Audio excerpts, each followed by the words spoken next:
everyone, welcome back to my channel PCM Classes. I am Survi Negi. Thanks for likes and comments of previous video and I hope कि ये video भी आपको उतना ही पसंद है.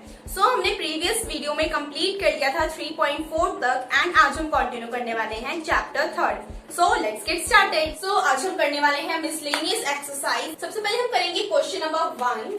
And अगर आपने ध्यान दिया होगा तो ये जो क्वेश्चन नंबर 1 है वो क्लास 11th के प्रिंसिपल ऑफ मैथमेटिकल इंडक्शन से लिया हुआ है.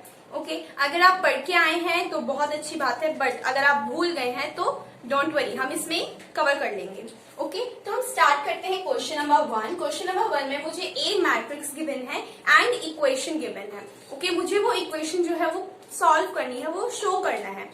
तो हमें इक्वेशन कुछ इस तरीके से गिवन है. तो हमें क्या करना है, सबसे पहले हम पी एन के रिस्पेक्ट में ये लेंगे. हमारी जो इक्वेशन है जहां जहां पे एन है वहां पे हमें सबसे पहले एन के रिस्पेक्ट में ही लेना है. तो हमें ये इक्वेशन गिवन है A I plus B A raise to power N equals to A raise to power N I plus N A raise to power N minus 1 B A. Okay तो यहाँ पे जो ए है वो मेरी मैट्रिक्स है जो हमें क्वेश्चन में गिवन है एंड यहाँ पे जो आई है वो आइडेंटिटी मैट्रिक्स है. ओके तो हमें क्या करना है, हम यहाँ पे एन के रिस्पेक्ट में ले रहे हैं तो हम यहाँ पे एन की जगह एन ही लिखेंगे. ओके नेक्स्ट स्टेप आता है हमारा पी यानी कि जो फंक्शन है वो हम 1 के रिस्पेक्ट में लेंगे. दैट मीन्स जहां जहां पे एन है वहां पे हमें 1 लेना है. ओके तो A I plus B A raise to power 1. यहाँ पे n था तो हमने यहाँ पे 1 ले लिया. नेक्स्ट हम लेंगे a raise to power n i यानी कि हमने n की जगह 1 लिया तो a आ गया. नेक्स्ट हम यहाँ पे देखेंगे n a n माइनस 1. हमें n की जगह 1 लेना है, हमने यहाँ पे 1 लिया a raise to power 1 minus 1. ये तो 0 हो गया एंड हमें पता है जिसकी पावर 0 हो जाती है उसे हम 1 कंसिडर करते हैं. तो हमने यहाँ पे डायरेक्ट बी ए ले लिया. ओके तो मुझे यहाँ पे पता चल गया है कि P1 इज ट्रू. नेक्स्ट हम लेंगे K के रिस्पेक्ट में, यानी कि हमने N को K लेट किया है and we know that Pk is always true, वो ट्रू होता ही है. तो हमने यहाँ पे लिया फंक्शन, हमने N की जगह K लिया, यहाँ पे भी हमने K लिया, यहाँ पे भी हमने K लिया. ओके तो हम लेट करते हैं कि ये जो मेरी इक्वेशन है ये फर्स्ट इक्वेशन है. सो नेक्स्ट स्टेप में हमें ये प्रूफ करना है कि n equals to k plus 1 is also true. ये फंक्शन अगर हम k प्लस 1 के रिस्पेक्ट में कोई फंक्शन ले रहे हैं तो वो भी ट्रू होगा. ओके तो हमने सबसे पहले फंक्शन लिया p k प्लस 1, हमने यहाँ पे k प्लस 1 रख दिया जहां जहां पे n था. ओके नेक्स्ट हमने क्या करा है, लेफ्ट हैंड साइड लिया है यानी कि ये वाला साइड लिया हमने. ओके इस वाली साइड में आप देख सकते हैं इस फंक्शन की जो पावर है वो k प्लस 1 है. तो k प्लस 1 को हम कैसे लिख सकते हैं, हम ऐसे भी लिख सकते हैं A I plus B A raise to power k multiply A I plus B A raise to power 1. So from first equation जो हमने इक्वेशन फर्स्ट जिसे कंसिडर किया था उससे हमें ये इक्वेशन मिलेगी a raise to power k I plus N A raise to power k minus 1 B A multiply by A I plus B A. Okay next हमने क्या करा है, इन दोनों इक्वेशंस को आपस में मल्टीप्लाई किया है तो हमारे पास ये आंसर आ जाएगा. सो हमें ये क्वेश्चन में ए मैट्रिक्स गिवन है 0 0 1 0. ओके नेक्स्ट हम इसका स्क्वायर कर देंगे एंड ए का स्क्वायर जो है वो 0 आ जाएगा. ओके तो हमें क्या करना है, हमने जो इक्वेशन फाइंड आउट करी थी पहले, हमें वहां पे ए की वैल्यू रखनी है, ये वाले ए की वैल्यू रखनी है एंड हमें ए स्क्वायर की वैल्यू रखनी है. ओके तो जब आप ए की और ए स्क्वायर की वैल्यू पुट करेंगे वहां पे तो आपका जो आंसर है वो आएगा A raise to power k plus 1 I plus k plus 1 into में A raise to power k. आप ये नोटिस करेंगे कि ये जो इक्वेशन है वो राइट हैंड साइड के इक्वल है. हम लेफ्ट हैंड साइड लेके चल रहे थे. ओके तो हमने क्या करा है, लेफ्ट हैंड साइड को राइट हैंड साइड के इक्वल प्रूफ कर दिया है. ओके जिससे कि ये पता चलता है कि p k प्लस 1 ट्रू है, हमने ये प्रूफ कर दिया है. ओके हमें ये तो प्रूफ करना था ना. Hence by principle of mathematical induction जो हमें ए मैट्रिक्स गिवन है is true for all natural numbers. जब भी आप प्रिंसिपल ऑफ मैथमेटिकल इंडक्शन के क्वेश्चंस करते हैं तो आपको इस तरीके से ये लाइन वहां पे लिखनी होती है, जिससे कि ये पता चलता है कि हमें क्वेश्चन में जो मैट्रिक्स गिवन है वो ट्रू हो सकती है सारे नेचुरल नंबर्स के लिए। सो नेक्स्ट हम करने वाले हैं question number 3 and question number 2 भी आपको इन्हीं मेथड से करना है। ओके, सबसे पहला स्टेप क्या है, हम p n के रिस्पेक्ट में लेंगे। हमें ये a फंक्शन गिवन है तो हम क्या करेंगे, यहाँ पे n की जगह n ही लेके चलेंगे। तो यहाँ पे आप देख सकते हैं यहाँ पे हमने n दिया है। नेक्स्ट स्टेप क्या आता है कि हमें 1 के रिस्पेक्ट में लेना है। ओके, तो हम क्या करेंगे, यहाँ पे 1 रखेंगे जहां जहां पे n है। जैसे यहाँ पे हमने रखा 1 + 2 1 -4 1 -2, तो यहाँ पे आ जाएगा answer 3 1 -4 -1। Okay, so P1 is true, ये प्रूफ हो गया। नेक्स्ट हम लेट करते हैं n = k and we know pk is always true.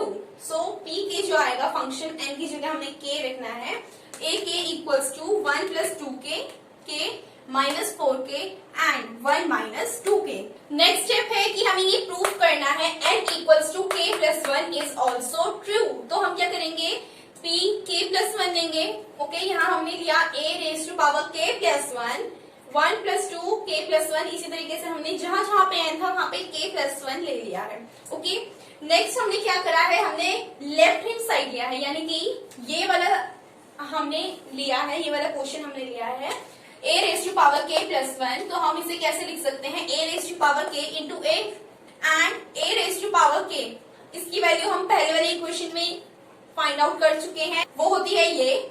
a की वैल्यू भी हमने पहले फाइंड आउट कर ली है, वो होती है ये। तो जब हम इन दोनों मैट्रिसेस को मल्टीप्लाई करेंगे तो हमारा आंसर आएगा 1 + 2 × k + 1 -4k + 1 k + 1 and 1 - 2 × k + 1। ये वाली जो मैट्रिक्स है एंड ये वाली जो मैट्रिक्स है, ये दोनों इक्वल आ गई है, यानी कि हमने लेफ्ट हैंड साइड को इक्वल कर दिया है राइट हैंड साइड के। तो जब आप इन्हें प्रूफ कर देंगे लेफ्ट हैंड = राइट हैंड, तो आपको पता है कि आपको वो स्टेटमेंट लिखना है। ओके, वो स्टेटमेंट क्या था कि pk + 1 is true, hence by principle of mathematical induction आपको जो मैट्रिक्स गिवन था वो ट्रू है सारे नेचुरल नंबर्स के लिए। जो स्टेटमेंट मैंने क्वेश्चन नंबर 1 में लिखवाई थी वही स्टेटमेंट आपको हर क्वेश्चन में लिखनी है जहां जहां पे principle of mathematical induction apply होगा। नेक्स्ट हम करने वाले हैं question number 4 and question number 4 में हमें ये गिवन है कि a एंड b दोनों सिमेट्रिक मैट्रिक्स हैं and we have to prove ab - ba जो है वो स्क्यू सिमेट्रिक मैट्रिक्स है। ओके, अब हमें पता है कि जो सिमेट्रिक मैट्रिक्स होते हैं उसमें जो a है, सपोज कोई मेरी मैट्रिक्स A है, वो A ट्रांसपोज के इक्वल होता है। ओके, एंड जो स्क्यू सिमेट्रिक मैट्रिक्स होते हैं उसमें A जो है वो -A ट्रांसपोज के इक्वल होता है, या फिर हम ये कह सकते हैं A ट्रांसपोज जो है वो -A के इक्वल होता है। ओके, सो हमें ये क्या करना है, हमें फाइंड आउट करना है, हमें ये प्रूफ करना है कि जो AB - BA है वो स्क्यू सिमेट्रिक मैट्रिक्स है, यानी कि हमें ये प्रूफ करना पड़ेगा, इन दोनों में से किसी एक कंडीशन को। ओके, तो हम स्टार्ट करते हैं। सबसे पहले हमने क्या ले लिया, AB - BA का ट्रांसपोज। ओके, एंड आप इसे ओपन कैसे करेंगे, इसकी प्रॉपर्टी होती है ये x - y होल का ट्रांसपोज इक्वल्स टू x का ट्रांसपोज माइनस y का ट्रांसपोज, यानी कि AB का ट्रांसपोज माइनस BA का ट्रांसपोज। ओके, एंड इसमें ट्रांसपोज कैसे ओपन करेंगे आप, सपोज आपके पास गिवन है AB का ट्रांसपोज, तो B का ट्रांसपोज इंटू A का ट्रांसपोज। ओके, तो हमने यहाँ पे क्या करा, AB का ट्रांसपोज था तो B का ट्रांसपोज, A का ट्रांसपोज, माइनस में नेक्स्ट यहाँ पे है BA का transpose, that means A transpose into B transpose. Okay, and हमें ये क्वेश्चन में गिवन है कि A एंड B दोनों सिमेट्रिक मैट्रिक्स हैं। अब अगर वो सिमेट्रिक मैट्रिक्स हैं तो A ट्रांसपोज A के इक्वल आएगा एंड B ट्रांसपोज B के इक्वल आएगा। सो हमने ये प्रॉपर्टी यहाँ पे अप्लाई कर दी है, B ट्रांसपोज की जगह B लिख दिया है एंड A ट्रांसपोज की जगह ए लिख दिया है। तो यहाँ पे इक्वेशन आ गई है B A minus A B. Next हम क्या करेंगे कि हमने यहाँ से माइनस कॉमन ले लिया। जब हमने यहाँ से माइनस कॉमन ले लिया तो यहाँ पे इक्वेशन आ गई है minus A B minus B A. Okay, तो ये जो ट्रांसपोज था हमारा इक्वेशन का वो इक्वल्स टू इसी के माइनस के इक्वल आया है। ठीक है, दैट मीन्स हमने ये प्रूफ कर दिया है कि ए बी माइनस बी ए जो है वो स्क्यू सिमेट्रिक मैट्रिक्स है। क्यों? क्योंकि इसका जो ट्रांसपोज है वो इसके माइनस के इक्वल आ रहा है। ओके, यहाँ पे हमने प्रूफ करा है ये वाली कंडीशन को। दैट मीन्स हमने प्रूफ कर दिया है कि ये स्क्यू सिमेट्रिक मैट्रिक्स है। नेक्स्ट हम करने वाले हैं question number 5 and question number 5 में हमें ये बोला गया है कि हमें B transpose A B, okay, हमें इसे सिमेट्रिक मैट्रिक्स भी प्रूफ करना है एंड हमें इसे स्क्यू सिमेट्रिक मैट्रिक्स भी प्रूफ करना है। एंड हमें तो कंडीशंस भी गिवन है कि ए जो है वो स्क्यू सिमेट्रिक मैट्रिक्स भी है एंड वो सिमेट्रिक मैट्रिक्स भी है। ओके, तो हम स्टार्ट करते हैं। सबसे पहले हमने ए को सिमेट्रिक मैट्रिक्स कंसिडर किया है। ओके, अगर ए सिमेट्रिक मैट्रिक्स है तो ए और ए ट्रांसपोज दोनों इक्वल होंगे।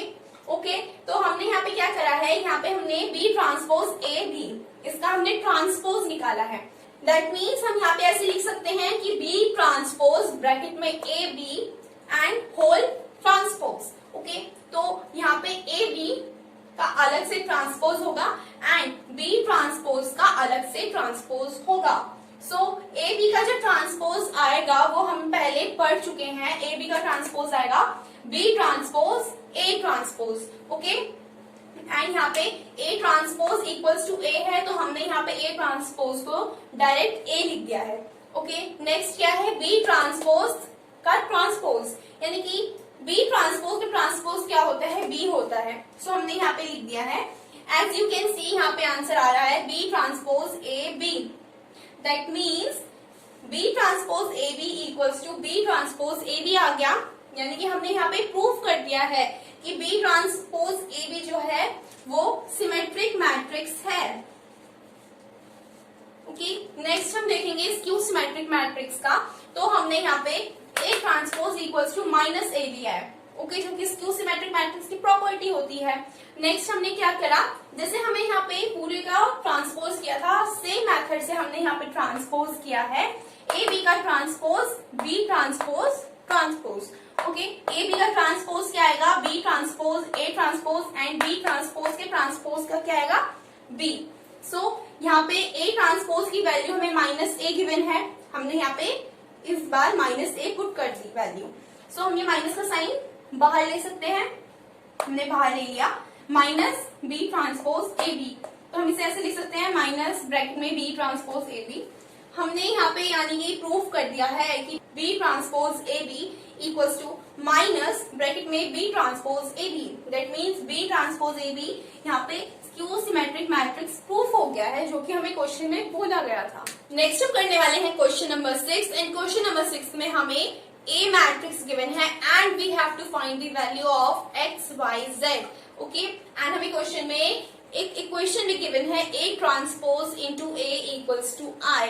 तो हमने यहाँ पे A transpose into A equals to I यहाँ पे वैल्यू रखी, ए ट्रांसपोज की वैल्यू रखी, ए की वैल्यू रखी एंड आई की वैल्यू रखी। ओके, नेक्स्ट हमने क्या किया, ए ट्रांसपोज को ए से मल्टीप्लाई किया तो हमारी कुछ इस तरीके से मैट्रिक्स आएगी। ओके, नेक्स्ट हमने क्या किया, ये वाली जो मैट्रिक्स थी एंड आई जो आइडेंटिटी मैट्रिक्स थी दोनों को कंपेयर किया। कंपेयर करने पे हमारे पास ये तीन इक्वेशंस आएंगी, ये वाली एंड ये वाली। ओके, नेक्स्ट हमने क्या किया कि इन इक्वेशंस को सॉल्व किया। यहाँ से जैसे हमने z की वैल्यू निकाली, z की वैल्यू हमने इस वाली इक्वेशन में पुट करी तो y की वैल्यू आ गई। ओके, नेक्स्ट हमने इस वैल्यू को यहाँ पे पुट किया तो z की वैल्यू आ गई, यहाँ पे y की वैल्यू आ गई। देन हमने z और y की वैल्यू इस वाली इक्वेशन में पुट करी एंड हमें x की वैल्यू भी मिल गई। नेक्स्ट हम करने वाले हैं question number 10 and question number 10 में हमें ये बोला गया है कि एक मैन्युफैक्चरर है जो कि 3 प्रोडक्ट्स को प्रोड्यूस करता है एंड देन उन्हें 2 अलग अलग मार्केट्स में सेल करता है। ओके, सो फर्स्ट पार्ट में हमें गिवन है उनके सेल प्राइसेस एंड हमें टोटल रेवेन्यू निकालना है। ओके, नेक्स्ट पार्ट में हमें गिवन है यूनिट कॉस्ट गिवन है एंड हमें टोटल रिवेन्यू निकालना है, साथ में ही हमें उनका जो प्रॉफिट है, जो ग्रॉस प्रॉफिट है, वो भी फाइंड आउट करना है। सो फर्स्ट पार्ट जो है उसमें हमें ये वाले प्राइजेस गिवन है एंड ये टेबल जो है वो हमें क्वेश्चन में गिवन है। ओके, सो हम क्या करेंगे, इन्हें सिंपली सॉल्व करेंगे जैसे कि हम प्रीवियस एक्सरसाइज में कर चुके हैं। जब आप इन्हें सॉल्व करेंगे तो इनका आंसर आएगा 46,000 एंड 53,000। ये फर्स्ट मार्केट का है प्राइस रेट एंड ये सेकंड मार्केट का है। ओके, नेक्स्ट क्या है, हमें ये वाले प्राइस रेट्स गिवन है एंड हम इन्हें सॉल्व करेंगे इस वाली मैट्रिक्स के साथ, तो इस बार आंसर आएगा 31,000 एंड 36,000। ओके, आपको इन्हें सॉल्व कैसे करना है, सिंपली इनको मल्टीप्लाई करना है। ओके, तो यहाँ पे आप देख सकते हैं ये फर्स्ट मार्केट का है एंड ये सेकंड मार्केट का है। नेक्स्ट हम फाइंड आउट करने वाले हैं gross profit for first market. Gross profit कैसे फाइंड आउट करेंगे, यहाँ 46,000 में से हम सब्ट्रैक्ट कर देंगे 31,000, तो हमारा आंसर आ जाएगा 15,000 का प्रॉफिट उसे हुआ है। नेक्स्ट हम करेंगे gross profit for second market, तो हम 53,000 में से सब्ट्रैक्ट कर देंगे 36,000, तो यहाँ पे 17,000 का उसे प्रॉफिट हुआ है। नेक्स्ट हम करने वाले हैं question number 13 and question number 13 में हमें ए मैट्रिक्स गिवन है इक्वल्स टू आई हमें गिवन है, तो हमें क्या करना है, यहाँ पे ए स्क्वायर इक्वल्स टू आई इनकी वैल्यू रखनी है। यहाँ पे ए स्क्वायर की वैल्यू हमने निकाली, कुछ इस टाइप में आएगी, इक्वल्स टू आई रखा, तो हमने क्या करा, दोनों को कंपेयर करा। ओके, दोनों को कंपेयर करने से कुछ इक्वेशंस आएंगी, तो हम देखेंगे ये वाली जो इक्वेशन है gamma beta plus alpha square equals to 1, अगर हम इसको थोड़ा मॉडिफाई कर दे 1 minus alpha square minus beta gamma equals to 0, जो कि क्वेश्चन में गिवन है। ओके, सी ऑप्शन में गिवन है, तो यानी कि सी जो है वो करेक्ट ऑप्शन होगा। नेक्स्ट है 14th क्वेश्चन। 14th क्वेश्चन में हमें ये पूछा गया है कि ए जो है वो सिमेट्रिक मैट्रिक्स भी है एंड स्क्यू सिमेट्रिक मैट्रिक्स भी है, तो ए कौन सी वाली मैट्रिक्स हो सकती है, तो इसका आंसर है बी। जीरो मैट्रिक्स जो है वो सिमेट्रिक मैट्रिक्स भी होती है एंड स्क्यू सिमेट्रिक मैट्रिक्स भी होती है। नेक्स्ट क्वेश्चन है question number 15 and question number 15 में हमें ये गिवन है कि ए जो है वो स्क्वायर मैट्रिक्स है, that means A square equals to A. Okay, and we have to find this equation I plus A cube minus 7a। So हमने यहाँ पे आई प्लस ए क्यूब ये वाली जो इक्वेशन है इसको हमने ओपन कर लिया है, I cube plus A cube plus 3i square A plus 3i square minus 7a। Okay, I cube यानी कि आई, ये प्रॉपर्टी हमें पता है कि I cube equals to I होता है। सो नेक्स्ट आता है ए क्यूब। ए क्यूब को हम ए स्क्वायर इंटू ए लिख सकते हैं, आई स्क्वायर होता है आई, तो हमने यहाँ पे 3i स्क्वायर ए को 3ia लिख दिया है। नेक्स्ट 3ia स्क्वायर, ए स्क्वायर की वैल्यू हमें यहाँ पे a गिवन है, तो हमने यहाँ पे a स्क्वायर की वैल्यू a पुट करी है and minus 7a। Okay, next i plus a square यानी कि a क्यूब, तो हम यहाँ पे a लिख सकते हैं। ia जो होता है वो a होता है, तो हमने यहाँ पे 3a लिया है, सेम हमने यहाँ पे 3a लिया है माइनस 7a, तो यहाँ पे जो आंसर आता है हमारा वो i plus 7a minus 7a plus 7a minus 7a cut out हो गया है। सो आंसर जो आएगा वो आएगा आई, यानी कि सी करेक्ट ऑप्शन है। Thanks for watching my video. So अब ये चैप्टर कंप्लीट हो चुका है एंड आपकी जो भी क्वेरीज या क्वेश्चन है इस एक्सरसाइज से रिलेटेड या फिर इस चैप्टर से रिलेटेड वो आप कमेंट सेक्शन में पूछ सकते हैं या फिर मेरे इंस्टाग्राम हैंडल में पूछ सकते हैं। मैंने अपने इंस्टाग्राम का लिंक डिस्क्रिप्शन बॉक्स में दे दिया है, तो आप वहां जाके चेक कर सकते हैं। अगर आप मेरे चैनल में नए हैं तो please subscribe my channel and don't forget to hit the bell icon. Please like, comment and share. Okay, bye bye, मिलते हैं नेक्स्ट वीडियो में।